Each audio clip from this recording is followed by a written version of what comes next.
Welcome back to another tier list seasonal review for Totally Spies. Yeah, we are done with season 2. We've been binge watching it every time we have time, like we did with season 1, and we're probably gonna keep doing this. Let's start with episode 1.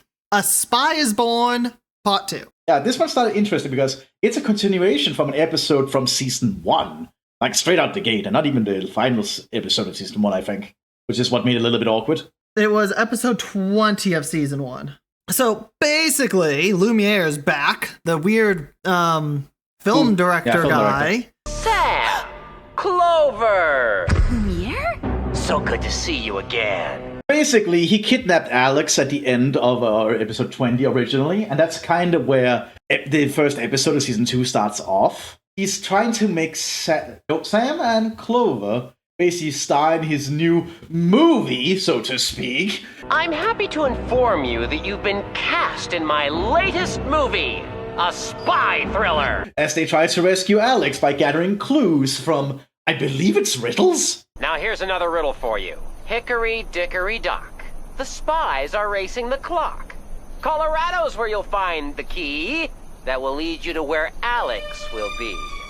Oh yeah, that's right. I called this guy the Riddler. Yeah, so Lumiere is the Riddler. And he's also magical, apparently, because he's modifying trains and cruise ships as part of it. As part of these weird riddles of his. Because he launches an ICBM from a cruise ship. You've just activated an intercontinental ballistic missile.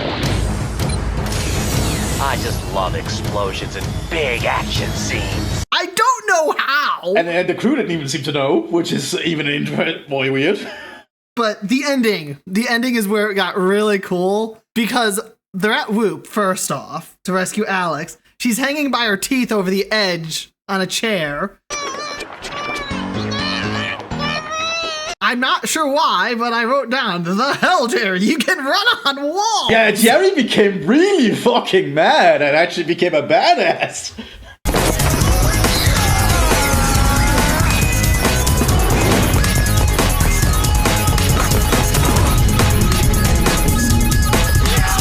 It was a really cool start to season 1. It was fun. Jerry's just the best. Oh, yeah. Oh, and Sam's secret admirer B-plot thing was... It doesn't matter that you're not the most popular girl in school. I still think you're the greatest. Meet me at lunch today, your secret admirer, AJ. The whole time, Arnold. Yeah, the nerd. Because apparently he's AJ. Honestly, I think Arnold's one of the better ones, so there is that.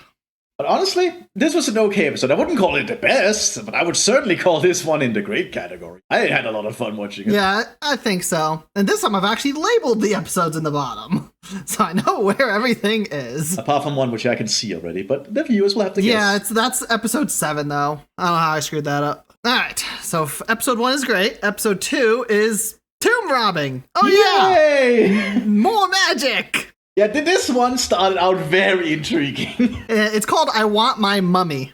Yes. So, an archaeologist disappears.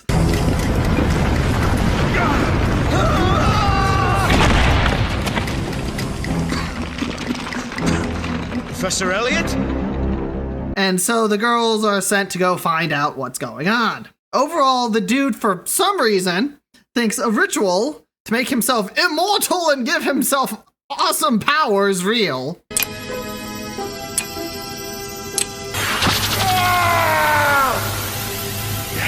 Yes, it's working. He's right, by the way. We need to remember, it kind of pulls a red herring on us like the Magician episode did. Because it makes us think that his students is actually the villain at first until we actually get to see the professor again. Which I think was really neat, because I think we both thought it was the student at first.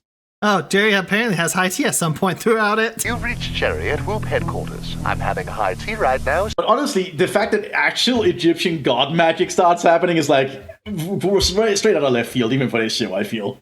Didn't Mummies actually come out and attack the girls in them? Yes, they did. Servants of the tomb cause chaos and disaster.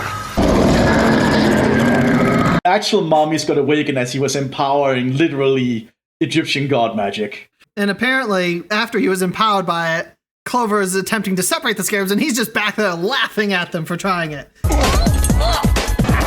Because apparently separating the scarabs, which were some plot device to give him eternal power and life or some crap. Apparently they're impossible to separate, otherwise he would just kill them. It was an interesting episode. I wouldn't call it the best, personally. I would say it was decent. It was interesting. It was freaky with the magic and the mummies and everything. Also, Mandy, for some reason, is the most charitable teen. Yeah, apparently, because that was the side plot. Oh, and they have lipstick laser that's hot enough to turn glass to sand to glass. Yes, that was actually a very cool sequence that they did that. I would call this good. I think I enjoyed the first one more than this one. Yeah, kind of the same. I would say we could put it in good. I would say that personally, but decent, but good is fine by me. I mean, overall, the season was good. Oh, yeah. Except one episode. I'm putting it in the worst. Screw it. All right, number 3. Evil Hair Salon. Oh, yeah. This one was actually one of my favorites early on when we first got to see it, because this one was surprisingly good and had a very cruel plot. Yeah, because this is the one where kidnap people for their hair and grow them by using the nutrients in their own body or something to accelerate it dramatically? It's as if the hair process sucks the life out of people. Yes, basically creating Rapunzel-style hair, but it does drain the life force of those it's doing. Apparently, one of the sisters looks way too much like Sam, according to my notes.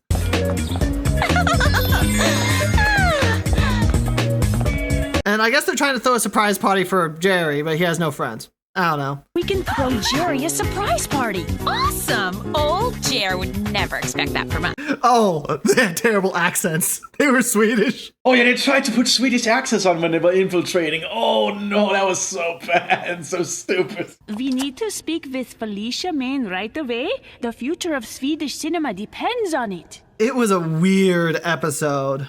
Like, it's the cure to the hair was just plain water. But the thing is, it shrunk the hair and healed the people. Yeah, which is really It's weird. really though. weird. I like the plot of the villain. It was just money and murder through it. Very classic. Felicia is growing our hair so she can harvest it and make her wigs. Not to mention billions of dollars. Yeah, didn't care about people or anything. Money and murder. Wonderful villains.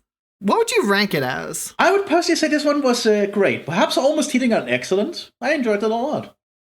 I know they did like a Rapunzel let down your hair kind of thing, because they climbed Clover's hair. Yes, they did. I do remember that. Just like Rumpelstiltskin. Alex, I think you mean Rapunzel. Oh. And the villain's bald, because of course she is. Of course. All right, on to episode 4, the Yuck Factor. Oh, yeah, this one. This one.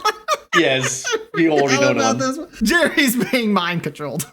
Yes, he's being mind controlled by a tiny, crazy German doctor with the most atrocious German accent. Project Microspy was successful, but our dear commander was too worried about ethics to understand the value of my... And his lackeys at some point, but apparently they can shrink submarines and mind control people by going near their brain. Yes, which was very intriguing, and they actually beat him by essentially using Jerry's allergies, I think, to blueberries? No! Jerry, don't! You know you're allergic to blueberries. I think it was blueberries. It was some sort of muffin. Yeah, it was blueberry muffins, I think. It was weird. All these episodes are weird. But honestly, this one was really fun. I like the villain being like so overly stereotypical German. And his entire motive was to control the entire world by using W.O.W. Jerry controls W.O.W, and with my superior intellect and the private army of spies at my command, I shall soon control the entire world. Which apparently, we learned that Jerry runs W.O.W completely. He's in full control and whatever he says goes. Oh, yeah. So if he says we're going to conquer the world, apparently W.O.W just listens to the guy. Yeah. I don't know why and I don't know how, but apparently that's how it works. I would imagine there would be some kind of control factor, but I guess not when it's Jerry. Jerry goes full German accent and stuff, and nobody questions it. Oh, yeah.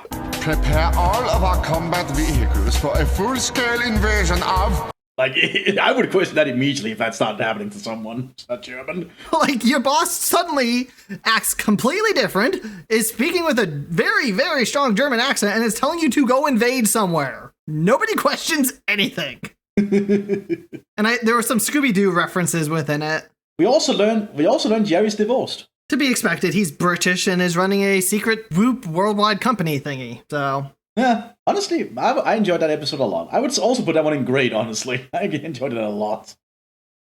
Yeah, you saw the inside of Jerry. Which was quite something. All right, on to episode 5. It's how you play the game. And my first notes for this is Buff Clover. Oh yeah, because that was the screenshot we saw. So this episode had a coach from Zanzibar, I think it was, infect his own athletes with a machine that it basically doped them. Once inside the body, it releases not only performance-enhancing hormones, but it downloads knowledge as well. Not only that, but it taught them how to do something really well without them realizing it. Yes. But it also had some negative effects, obviously, by breaking down their bodies and brains sometimes. But Clover is forced to help this guy. I can't remember why exactly off the top of my head. But he gives her several of them. Yes, and she becomes buff. Super buff. If you want to see your friends again, you'll take Mira's place. All you need is good coaching. I'll feed you all the information you need. You'll need strength and agility as well. She comes, yes, very buff, very skilled at whatever she's doing. It's great. And even the villain's like, I should have used less. Maybe I shouldn't have given you 3 buds. You think? But it's all to win the Winter Olympics stuff for Zanzibar. So the coach is weird. Which obviously Zanzibar as a country is not that good at because of its location. It doesn't have the environment. But still, despite the taking down the coach and, stopping the doping, Zanzibar still wins the ice skating fair and square somehow. It's weird. It's a weird show. I'm not surprised. Also, David appears in several of these episodes and the girls are fighting over him to some degree. He's gorgeous. He's a genius. He's an awesome athlete. Hi, Alex, Clover, Sam. David is like the new boy character they really like, and so far David is a really cool guy. He is, but he's also like a Mary Sue, or in this case, a David Sue. He can kind of just do anything. Half the time Andy gets him for a date. I think he realizes they're all crazy and doesn't want to deal with them outside of that. This one I would also, again, rank great, so I enjoyed this one a lot. I enjoyed it more than Jerry's brain, though. Alrighty, on to 6. Here Comes the Sun. Oh, yes, this one. Why do I have Cheese Machine makes Alex mad written down? What Cheese Machine?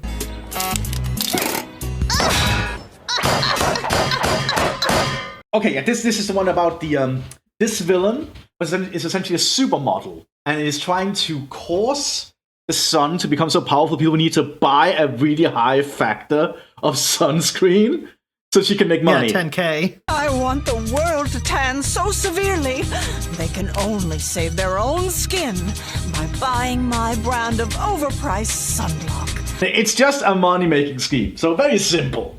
It is. It's weird. And also, apparently, they were in swimsuits for whatever reason, chillaxing, and they were sent to Russia, but they weren't changed. So Jerry's just an ass sometimes. I guess Jerry forgot to mention the part about freezing our butts off. They were not changed, but they were sent to Moscow, which is really funny. But then it got really hot, like 130 degrees or more, because it was melting cars. Oh, yeah. Which I think it has to be more than 130 for that. That is definitely not a ray of hope. Yeah, absolutely insane that it was doing that. Oh, and the villain's name was Sunny Day. Oh, yeah.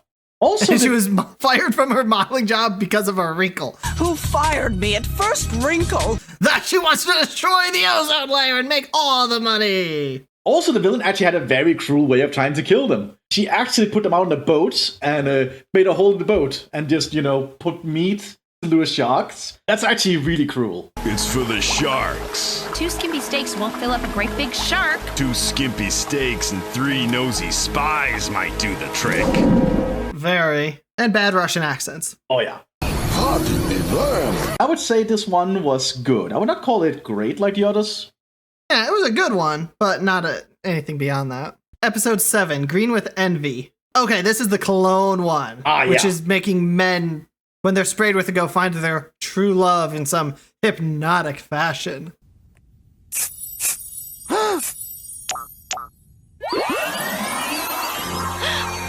Must find true love. This one could also be described as the author's finish, hidden finish.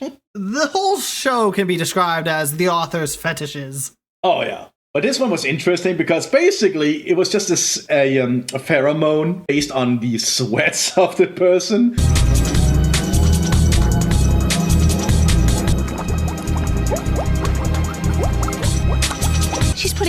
sweat into the cologne.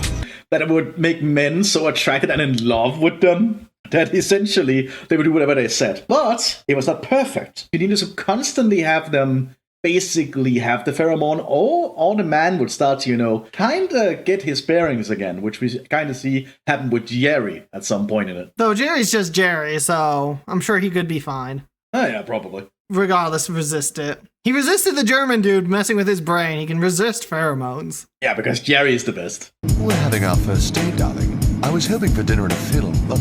Look, if you keep those little menaces from stopping me, forget the first date. I'll marry you.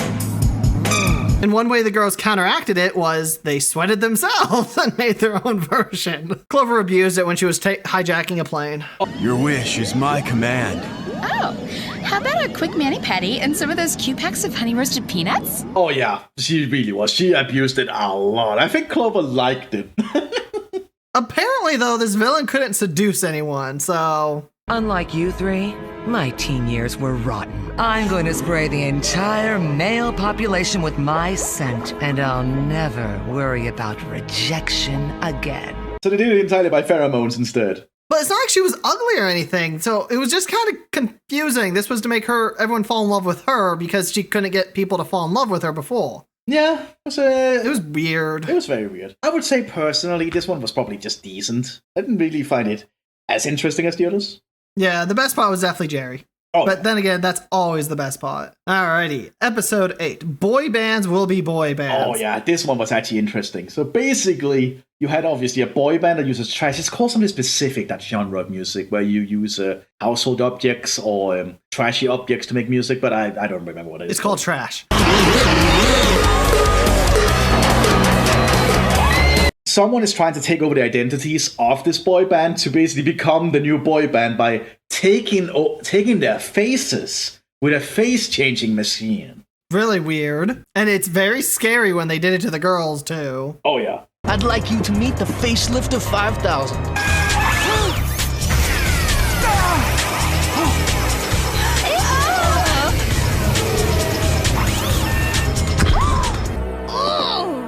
Obviously, just because they change their faces, they do not get the skills of the boy band they took, so they don't know how to play or move like they did. And the problem is, they are going to Russia for some kind of concert to please the Russian president's daughter? Papa, are they not the coolest? I want my own teensicle. Buy me my own teensicle. Because she's apparently a huge fan. And if it didn't go through, World War III or whatever, probably. Probably just that the Russian president would not accept when the peace summit thing was going to happen. I would definitely say this episode would not have aged well in modern day, but... Yeah, but the funny thing is the evil boy band is the one that Alex loves. Bands like Boy Candy. I like to keep a few pictures handy. This is T-Bone, the lead singer. Yes. They kind of just lost everything. Because apparently boy bands are so fleeting. How many boy bands do you remember that are still active? You should not ask me about that because I don't know anything about boy bands. Ah, and here I thought you were a fan. What would you say this one was? I would say it was decent, but higher rated than the other one. Kind of how I would put it. On to number 9. I Dude. Oh yeah, this is the Dude episode. And tsunamis are trashing beachside resorts, and it's done by a dude named Frankie Dude. Yeah, Dude. He lost his pinky toe? I don't remember that. Yes, he did. He lost his pinky toe. That is when the dude had the accident. The dude totally scabbed off his pinky toe so the mervs of the world could sip overpriced frappuccinos and watch their toddlers play in the backwash.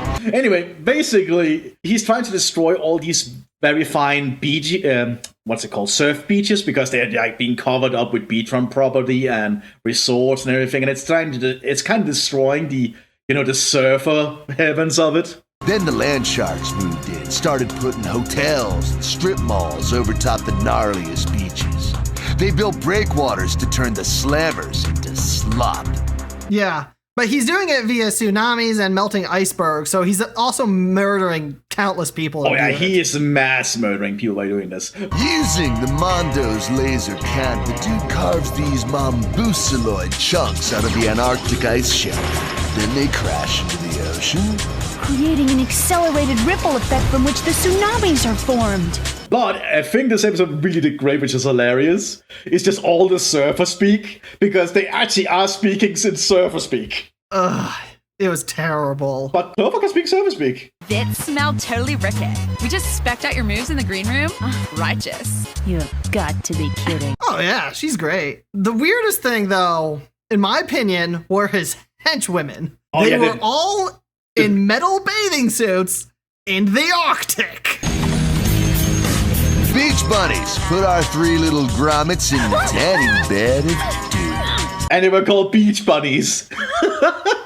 It was just terrible. Oh, and Frankie Dude always talks in the third person, apparently. Which is and I referenced, like the boulder. The dude welcomes you aboard the Mondo. The dude once ruled those sandpaths, Chiquitas. Very surfer thing to do. He's fun. He rides the tsunami as well. Honestly, I love this episode. I was laughing my ass off at all the surfer speak and just how ridiculous the whole setup is. This is a favorite. Honestly, I would call this an excellent episode. Yeah, I don't disagree there. God, these things are so small, so I still can't see them. Oh, and David thinks Sam is his sister, basically. Poor Sam. Brother and sister. Brother and sister.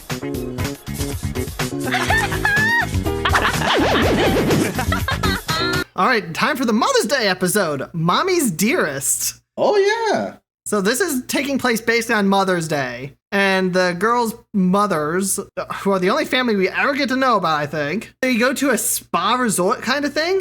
Yeah, basically for their mother's gift. But basically, someone is mind controlling their mothers to try and kill them.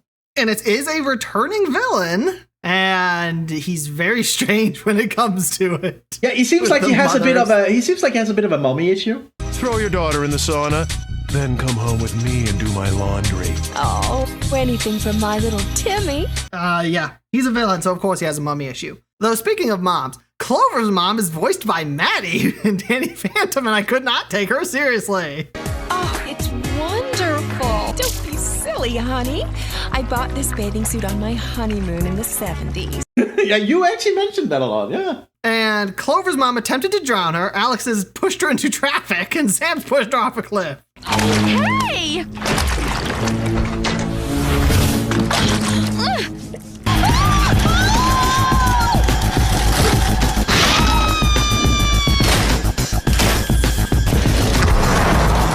It's really cool.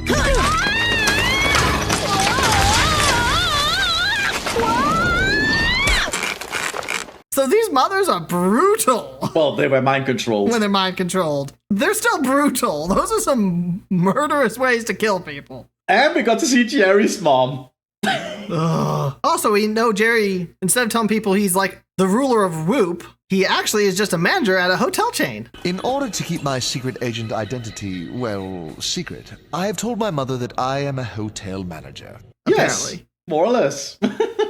And at the end, the mothers punish Timmy. Timmy's been a bad boy.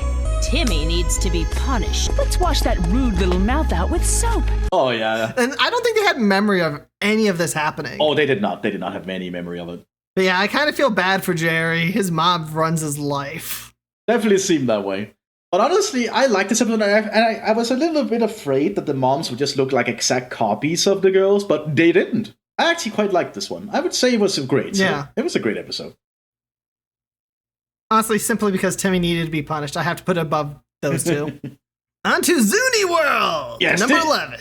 This one was interesting, and we got introduced to another of Clover's family, a cousin who is a freaking brat. Like I care. Besides, it's time to get Zoony! My mom told your mom that as long as I'm staying here, you had to be nice to me. To be fair, all children are brats. It was a weird one. Basically, it was all about a children's show, or something, a kind of children's show called Zoony World, which we never actually got to learn anything about. What I could gather, it was like some kind of alternative world where children rule, is kind of what I got from context-sensitive clues. But apparently they sold headbands that got to all the kids, so I'm assuming those headbands are something major in the show. But they mind controlled the children. It's like Normie and the other kids are hypnotized or something. Yeah, kids with some seriously bad attitudes. Yes, due to the president's son. It was actually a red herring first. By people, we thought it was the president, but then the instant you see the son and his relationship with the dad, instantly the son is the villain. Zoony World is a brave new world, and I am your brave new leader. Remember, anyone over the age of 12 is your enemy. Train hard and prepare for the coming war against the adults. It actually reminded me of a Batman Beyond episode that had a similar premise. That was the kid causing the issues and not the parent. Yes. Simply because their dad wouldn't pay attention. Yes, I know exactly. Basically, he just wanted to befriend his dad and to make Zoony World a reality somehow. And he kind of did. The kids had a tank that shot taffy.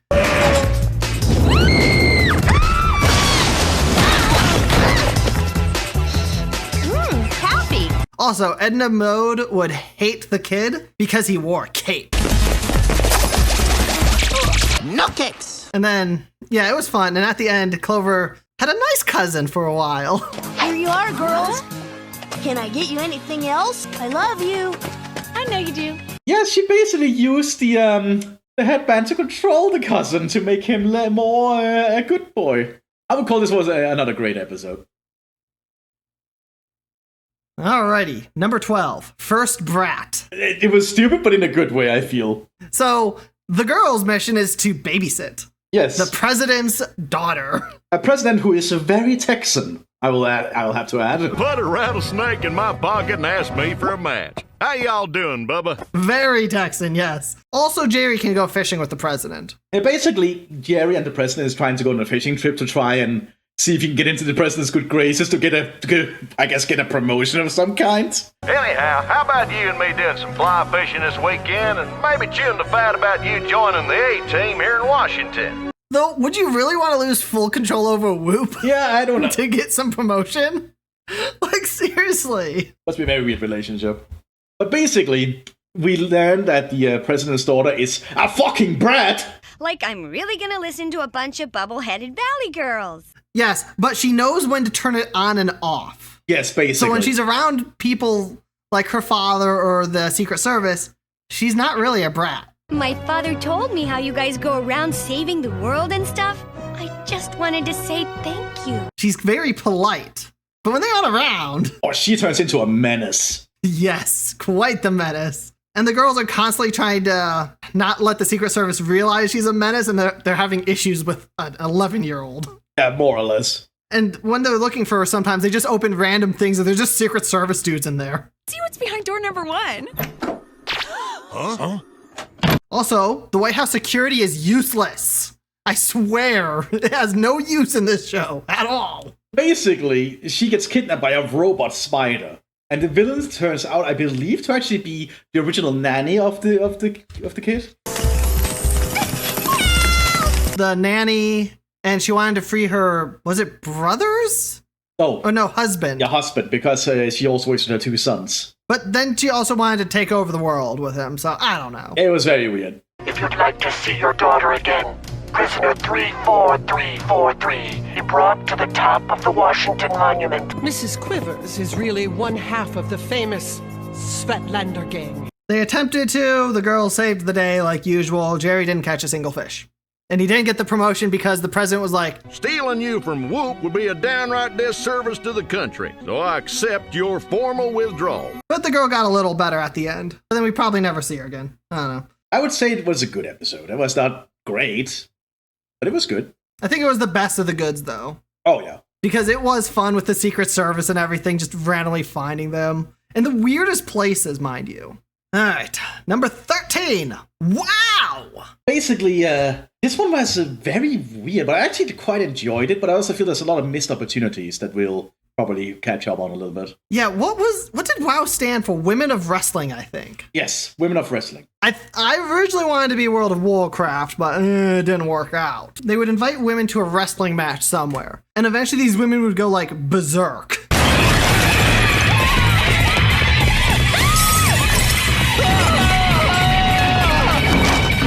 Yeah, but only specific women who in their family lineage was connected to some kind of old sisterhood, which might be Amazonian. some of that sort. But of course, Sam is also related because Sam is awesome. Oh, yeah. And Sam also gets hypnotized again to work for the bad guys. Extinction to the unworthy. Enemies of the sisterhood are no friends of mine. Yeah, it seems to happen several times for some reason. I mean, if you're going to have anyone do it, make it the genius athletic one.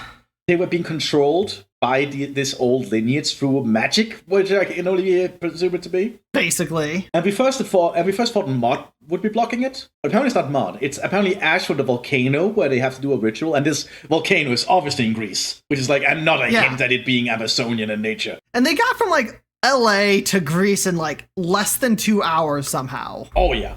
Or some absurd distance. I don't know what kind of magic they're pulling. But the villain was actually built up really cool, and it seemed like they would end up being recurring, at least with what she says. It'd be great if she does return, but I don't think she does, sadly. Which I feel is a shame, because this villain actually seemed like she has a very cool design and potential, you know? Sadly, her plan is kind of stupid because she wanted to eradicate all men. Tomorrow we shall take our rightful place in this world after eradicating all men and those women who are not the chosen ones. Yeah, but that seems like a very Greek Amazonian thing, you know? Yeah, but without men, they would all die out. So Yeah, it's I like, know, I what's know. the point? Oh, and randomly, Clover's trying to join some secret society called MIG. It's called Mandy is Great, but she doesn't find out until she joins it. Which is hilarious. So as a now she side has to plot. worship Mandy. Mandy is great. Our club celebrates the most beautiful girl in school. It's a very nice little side plot, but it's never going to be brought up again, I think. Alright, so where would we put that? I would say this episode was great, personally. I enjoyed this one a lot.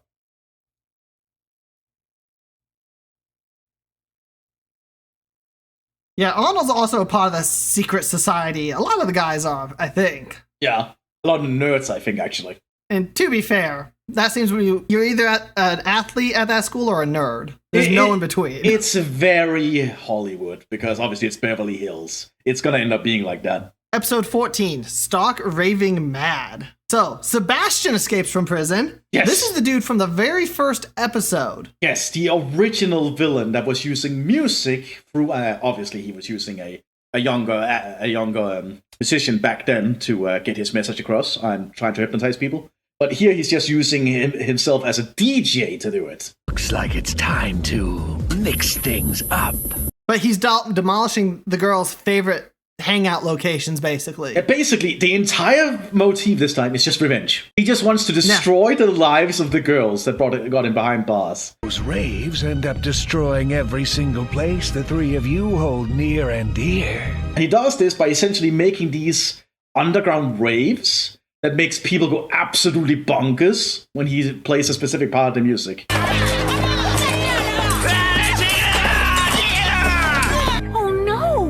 Destroyed that Picardo painting. Even the girls get affected by this when they get to Beverly Hills High School, and Jerry has to go in and be a fucking badass and save the day. Yeah, Jerry's great.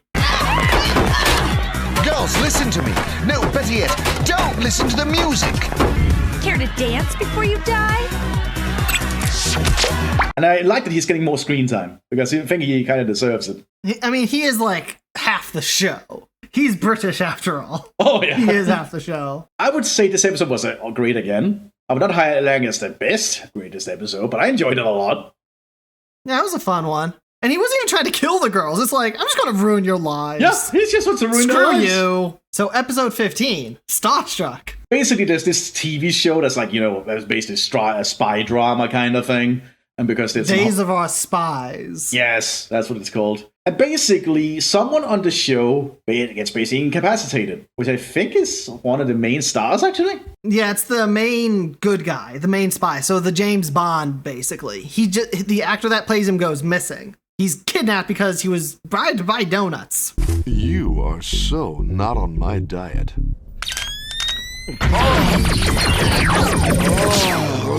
And he reminded me of Handsome Squidward. But basically, we are meant to believe, we meet this Austrian lady in the Austrian Alps who thinks the show is real and somehow is able to have a spy cave that's in the exact same setup as the one in the show. This must be the evil spy's secret headquarters. Why do I feel like I've been here before? It's an exact replica of Ace Roxon's headquarters. It is so out of left field. and how she's able to do this. Yeah, and Clover temporarily acts as like the villain's daughter. And so this lady thinks that Clover is the villain's daughter because of it. Don't you recognize your own daughter? That's right. It is I, Gwendolyn Moon, your one and only child. Yes, and goes full bananas on them by actually being really damn good at what she does. Yeah, she's very good. She's very scary. And I'm here to stop you. I was kind of impressed. And I'm just wondering, how does she think this is real and how is she this good? I just want answers, really. Yeah, she did have a laser to cut people in half. Yeah. She attempted to do that to Clover, who she thought was named Gwendolyn. This laser will slowly slice you in half. Who is the villain Sinestro's daughter. Yeah, it was very weird. But I like this episode a lot. It had a lot of very old spy tropes, so I feel that was kind of the whole point. Yeah, it was good. I would say this one was also great. I enjoyed it a lot. Most of the episodes in this were great. Yeah, honestly, overall, season 2, really good. All right, episode 16. I think this one's S.P.I. The Super Protection International Group. Within like a week, they shut W.O.W down. I don't know what kind of magic they pulled for that. S.P.I.'s efficiency has put W.O.W out of business. They basically faked all the things and basically just got so much publicity and success, or fake success as it was, to basically put W.O.W out of business, which is really weird how that works. But I thought it would first be like a gender-based rival episode, because these things are pretty common in older cartoons, where you have like, oh, you have a rival team, but they're gender swapped. Yeah, and they are just really handsome guys. But no, it didn't turn into that. It was mostly focused on their manager, basically their Jerry, so to speak. Geraldine Husk. We are Super Protection International. Also, they use clothes-shrinking ray guns. Yeah, that was just weird. That again felt like another author fetish, not gonna lie. A clothes-shrinking ray! As I said before, this show is the author's fetish. But it was fun. Jerry's badass as usual. And apparently Jerry caught a plane.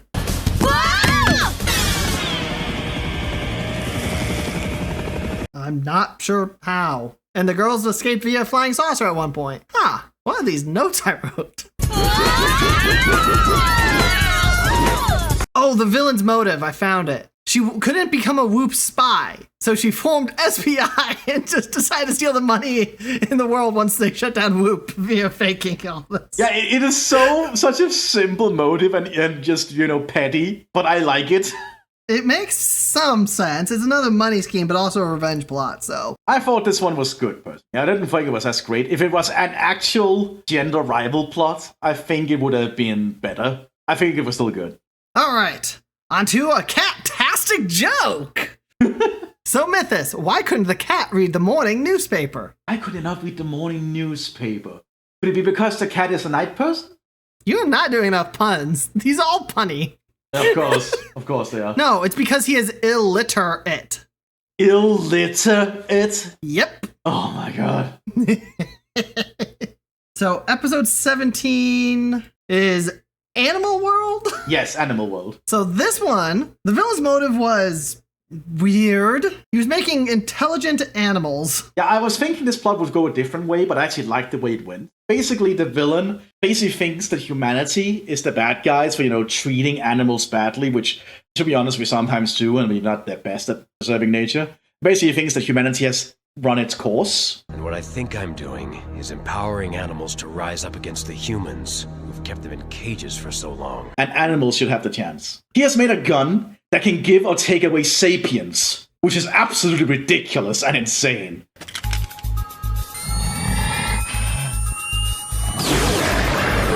Don't be so quick to congratulate yourself.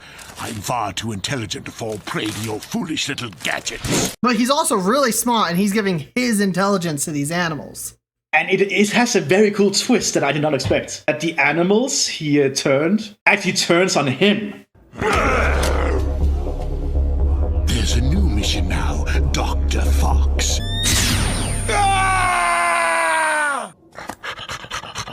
Yeah, they made him a dog, I think? Yes, they basically made him to have the intelligence of a dog and personality of one. And he was doing it to other scientists before. I originally thought they were, transferring the intelligence from one to the other. But this was really, really cool that they had this twist of basically the animals taking down the villain and becoming the new villain. By just usurping him. Yeah, and I'm going to call the gorilla Grog because he kind of took over and was the leader. He had an actual name. I don't care. He basically felt like a Grog kind of character, yeah? Yeah, his actual name was Sherman. Yeah. It's interesting his name was Sherman because they were in Beijing. Or no. Yeah, they were in the Beijing Zoo. Beijing Zoo. Yeah, it was Beijing Zoo, and yet they had, like, Sherman as the gorilla's name, so I don't know. Also, they had Clover be part animal at one point. So she was acting like an animal, but still had a good bit of her own intelligence. Also, there was a King Kong reference with, the gorilla, Sherman. I think taking one of the girls captive and bringing them up into up a tower by climbing.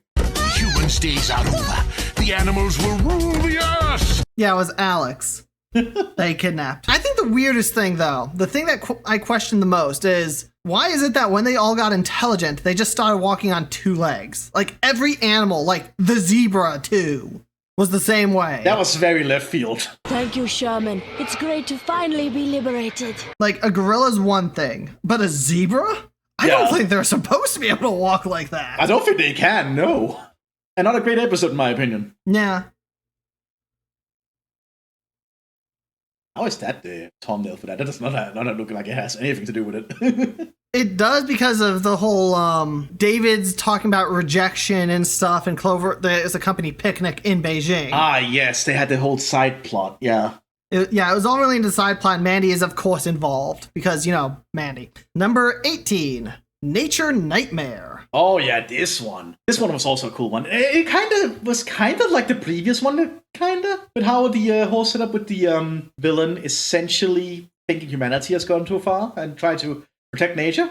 I think he wanted to mostly just protect his own forest. Yeah, let the forest be able to defend itself. I merely gave the trees the ability to fight back with a bit of genetic engineering. The farmers and loggers of this region have been destroying the forest for years, and I thought it was time for a little payback. The problem is, it spread. Yeah, it started to spread and started to, attack humans even outside. So that's why Wade was in that cocoon. The trees were feeding off him. Basically, the force just became full on alive and started to try to kill humans by using humans as food. So that's why Wade was in that cocoon. The trees were feeding off him. The weirdest thing is, they literally said in the episode, you can be cocooned for like 3 days, but then you're drained.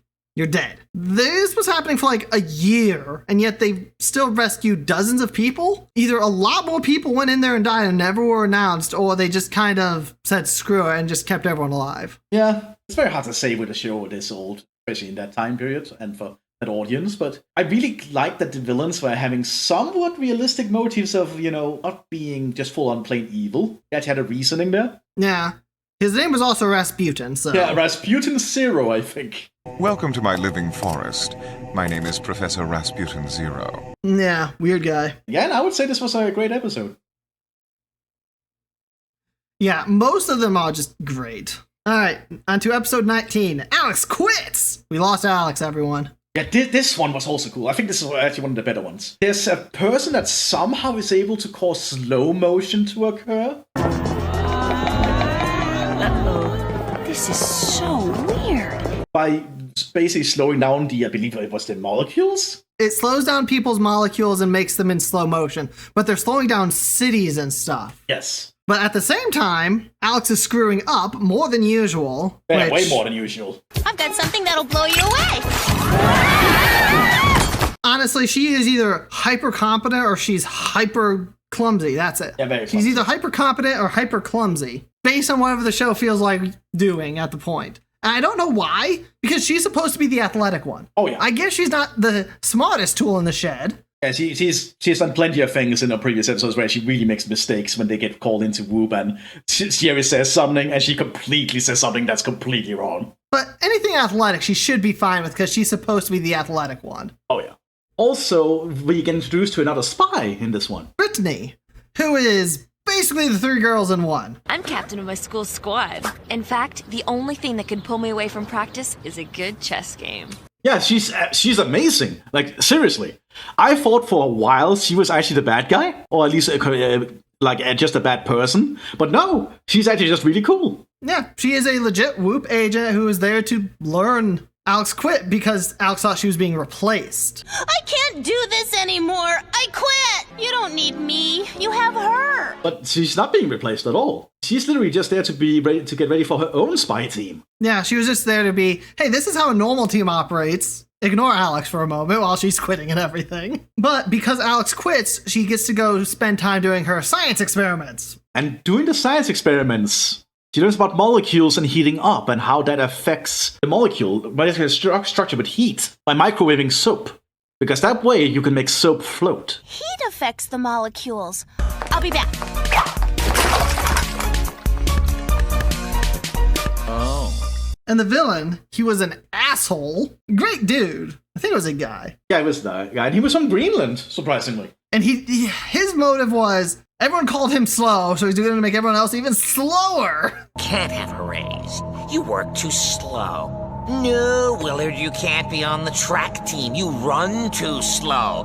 Well, no more. No one can accuse me of being slow now. Yes, very simple and very stupid plot, but honestly, I like this episode a lot because Brittany was a cool addition. My favorite part, though, is he attempted to kill the three, Brittany, Sam, and Clover, via a bomb. It would have 10 minutes to go off. They're only tied up, very simple to accomplish, unless you have to move in slow motion. Yes. So Alex, I don't know when she left. I don't know how she got there so quick. But she arrived with a little time to spare, stopped the bomb, and heated it up with a hairdryer. Yes, basically. No way! Oh, she got from Beverly Hills to Greenland in less than 10 minutes. Which is how fast? Like 600 kilometers an hour. That would literally not be feasible. Using boots. Yeah, that would literally not be feasible. And these boots, I'm fairly sure, have run out of fuel before, so I don't know how these things are magical. But again, I would actually call this one an excellent episode. I enjoyed this episode a lot. Like, Brittany... I'd say an excellent. Brittany was a very cool addition. I actually hope to see her again. Oh my god, this next one was just amazing. Oh yes, this one is totally switched. So Jerry is going to get knighted for some reason. Knighted by the Queen, which obviously has not aged well, but, I have some very exciting news. I am to be knighted. Hey, she aged wonderfully. She only retired from a mortal plane to become God. That is true. That's probably a good way of putting it. The overall plot is somebody is changing personalities between people. Yes. So the one they showed us was a librarian. Hey, put me down! Who loved reading and stuff, becoming a wrestler and beating someone up. But the coolest thing here is we were thinking they would also swap, not just personalities, but their intelligence and such, or just, anything else about them. No, they were not swapping identities. They were still the same person. They were still the exact same person, just their personality was completely swapped, which was really a different way of doing it. And so, at one point, Clover and Jerry's personality switched. Yes. Oh my god, that was the most beautiful thing I've ever seen or heard. I think we had to pause twice to have two redos of some of those lines to listen to, because it was just so good. Especially Jerry speaking in Valley Girl. Give us a break. We've been totally busy. No freaking way. And having Clover speaking Old British Man. Indeed, we've been quite preoccupied. Oh, good heavens. Clover was being posh and British, and yeah, Jerry was Valley Girl. It was the greatest thing ever. It was so good. Like, seriously. Sadly, Jerry didn't get knighted. Oh yeah, obviously, because he kind of screwed up in front of the Queen being a Valley Girl. Also, apparently they were at the White House at some point, and their security sucks. Yeah, because the villain was trying to hypnotize the president to become a clown, I think. It's time for your counseling session. What Noglora's name are those? The shoes you'll soon be walking in. Oh, that's right. But the girl saved him, and yeah, security sucks at the White House. It was kind of revealed that the president was never in danger. Security was just always at the ready, just plain hiding. But you'd think security would prevent it from even getting to that point. I know. Why would the president be like, hey, if someone comes in here attempting to hurt me, let them get to me. It'll be funny. I'm Texan. Yeehaw. But honestly, I have not laughed as much in an episode for a long time as this one. I would say this one was a perfect episode. I guess this one was just mwah. It was amazing. Ski trip, because they switched these episodes again in my list. Was the first episode, I think, where we essentially didn't have the spy plot directly. This was almost entirely sort of a slice of life episode, where it was just focused on their high school that then turned into the actual episodic part of it. Because they never got sent on a mission in this one. Yeah, they were on a ski trip. They had to share the room with Mandy, so they hated life then. You've got to be kidding. I specifically requested a single suite. But at one point, Mandy dressed in yellow, and the villain thought that meant she was Clover. This guy's an idiot. Because this is a returning villain. Yes, it's the ice dude. The guy who tried to freeze the world down, yes. And also marry Clover. Yeah, it was very cagey, not gonna lie. And Mandy hates chess. I don't blame her. This is such a stupid game. Yeah, very clearly. She does not understand the power of chess. But the villain was actually smart, because at one point it basically became a mission, so Jerry dropped their stuff in.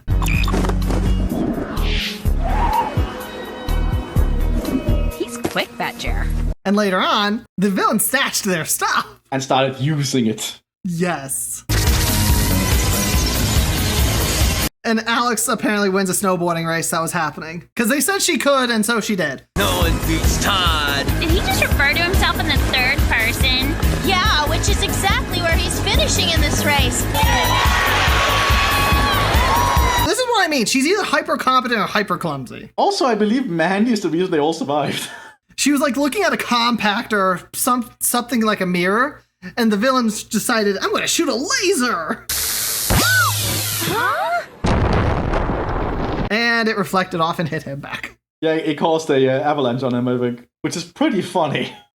Yeah, it was good. Honestly, this was not a great episode. This was a great episode. I like the fact it went against the trope. Well, not really a trope, but the thing it being a mission. It was a kind of half slice of life thing with them, which is not something we see often. All right, so the next episode. Okay, so episode 22. Here it is. Worst.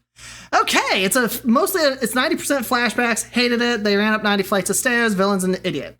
All right, moving on to 23 because I hated that flashback episode. Yeah, let me just say, it felt like a filler. I'm not sure what they were planning. It was. Yeah, I don't see the purpose of it. So it was kind of just a waste of time, in my opinion. Yeah, which is why it's on the worst. I'm not even asking for anything beyond that because there was nothing happened. Nothing happened. On to the next one. Matchmaker. Clover quits being in love with people because of a monster truck rally. This is a great one. I love this one. That's it. I am done with boys. I'm done with dates. I'm done with love. Boys are so overrated. As of this moment, I am officially off the market. Yeah, this one was amazing. Like, you feel after the previous episode, which we put in worst, it almost makes up that the rest are gonna be really good. Yeah, this one's 100% like at least an excellent, but we'll go over it first. So there is a machine that finds your true love by answering questions and stuff, basically having an AI create your true love. You too can find your truest love. Boy A or boy B? Boy A. Definitely boy B.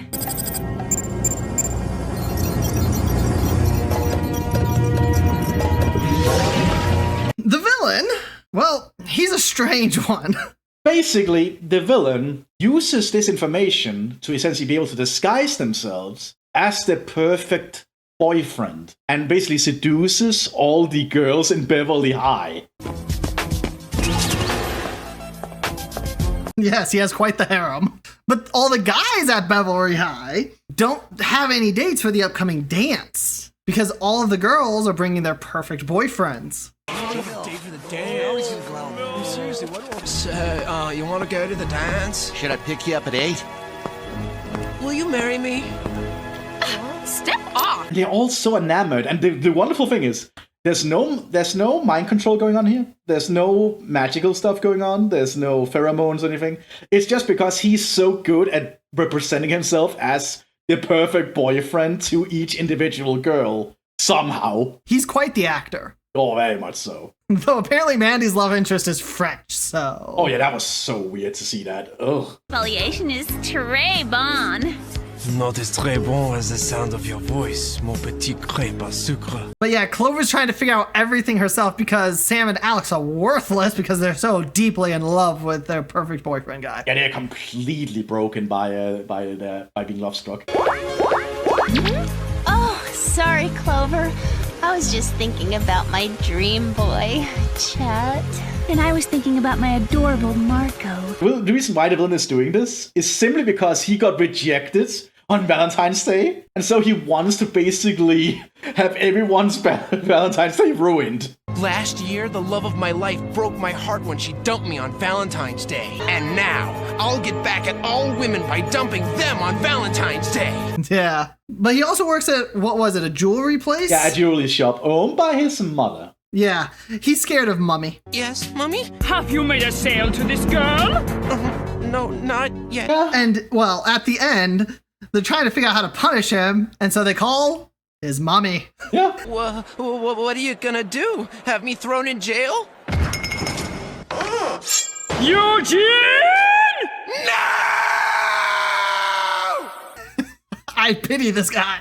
I really do pity him because she was terrifying. Oh, very much so. Very much so. And it was cool to see that Clover actually was able to do this when she's not dating. Apparently you need to put Clover on more dating hiatuses. Yeah, but I think it only lasted like a week. Very likely. Or hiatus or something.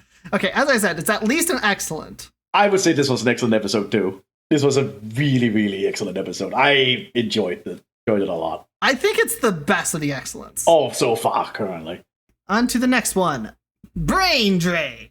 Yes, this one. Basically, this is a game show where essentially you are asked very hard questions, obviously. Name the isotope whose nuclear fission supplies energy for atomic explosions. But one of the contestants, who does not look like she would be an intelligent person whatsoever, basically gets all the intelligence of her opponent drained into her brain while leaving the other person basically mentally deficient and slowly going, basically reduced to a toddler status, slowly. Look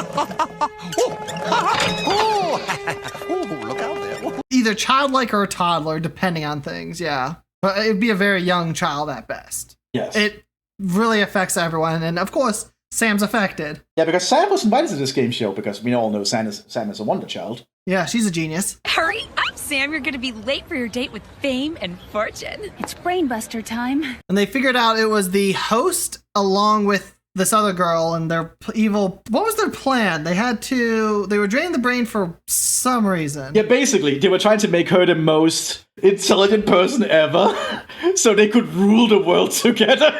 After tonight's Battle of the Geniuses, Margie's brain power will be that of 1,000 supercomputers. First, rulers of all television, then rulers of the world. Yeah, I'm not sure how that works, but sure. It was really fucking stupid. While Sam was being childish, Jerry was babysitting. And he had to work very hard to babysit her, to be honest. Also, there was a lot of Monkey Island references to this one for some reason. Jerry is very good at distractions, evidently. Look, a three-headed man on a donkey. He is. Look, a three-headed monkey. That was the best distraction. Honestly, another fun one. Another excellent episode. I enjoyed it. Like, the episodes were just so good at giving me laughs after this point. And if I laugh a lot, it's generally a good sign it's a very fun episode, you know? Yeah. All right. Fashion Faux Pass, number 25. Oh, yeah, this one. Helga von Guggen has escaped prison. She was the furry lady. The furry lady. I hated her. At least her plan this time isn't, make furries and cut them up. My clothes cannot be removed. I will activate Phase 2 with the push of a button. Every last piece of Mystique apparel will tighten until the person inside is tragically hip. Yeah, honestly, this time her motif makes a lot more sense and is a lot more cruel. I mean, it's a similar level of cruel. Oh, yeah. And demented. I mean, it's not... She's basically making clothes that stay on you permanently that you can't remove, that will also shrink you to death. They will basically constrict you until you basically die, you know. It was cool to see her return, and her henchman, actually. He was also very, very much present.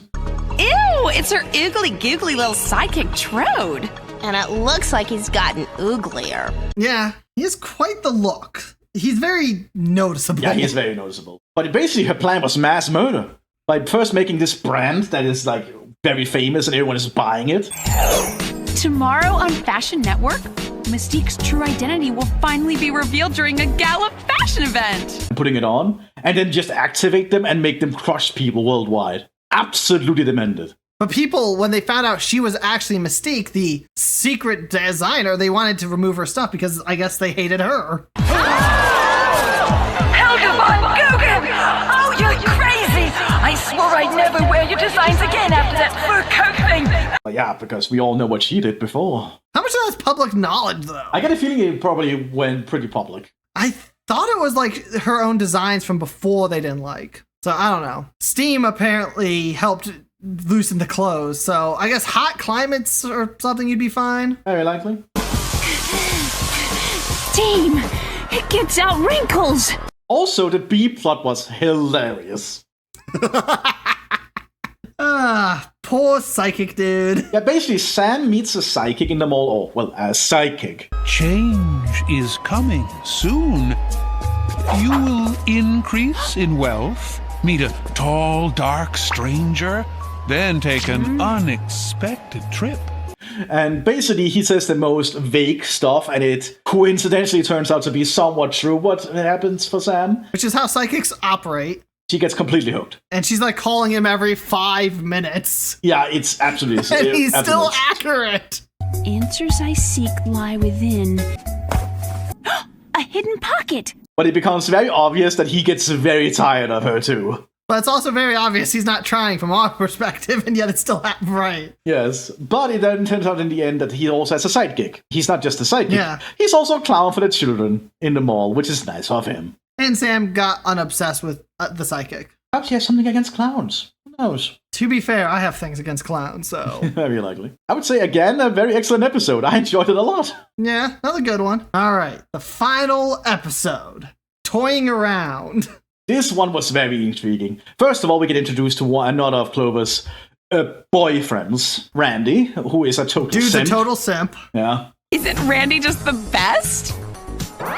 Wait right here, my precious flower. I'll bring the car around. And he takes it, or she takes advantage of him and makes him do, like, everything. Yeah, more or less. But the actual main plot of this episode is about toys that are getting kind of sentient due to a United States military chip.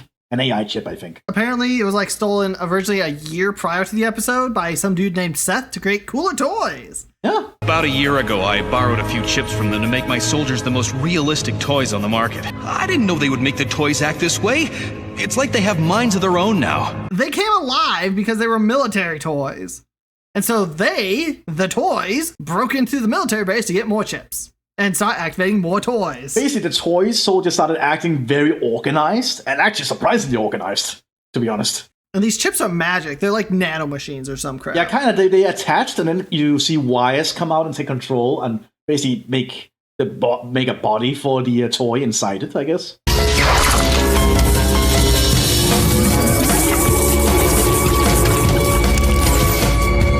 But not only that, a brain... It apparently lets them have the ability to put missiles on jets and fuel and stuff and let them fly. That was weird. Also, the original toy creator shows up. Seth, I think his name is. And his hair is amazing. But a cool thing is that when they first enter the toy factory where it's a trap, the toys first think that their creator is still on their side. Excellent plan to lead the enemy right into our trap, Commander. But there was no plan. The platoon is ready to carry out the final mission, an assault on the United Countries building. He's their commander. Yeah, which is, I think, is a very cool little. It destroys your expectation a little bit. And then when he immediately says that he's not their commander, wants nothing to do with them, obviously, and that they should stand down, they turn on him. Yes. And then they eventually do take over the United Countries building. Which is obviously a stand-in for United Nations. Copyright. The fact that a bunch of toys could take the building over. The security in these places suck. Either security sucks or they are just that good at their job. I'm saying it sucks because at the end of the day, they're still as, like, fragile as an actual toy. Oh, yeah. But it turns out they need to use electromagnetism to destroy it by using basically a small EMP. Playtime's over. destroy and fry the ships. An Emp. Really good episode. Honestly, season 2 was just really good. I would say this was another excellent episode. Overall, excluding this terrible one, it was just good, yeah. Yeah, I'm excited to see what they do what they did for season 3. They're all going to be decent. The whole list. Very likely. And we will see you all in whatever we do the next one, because we'll have to watch the next season first of all.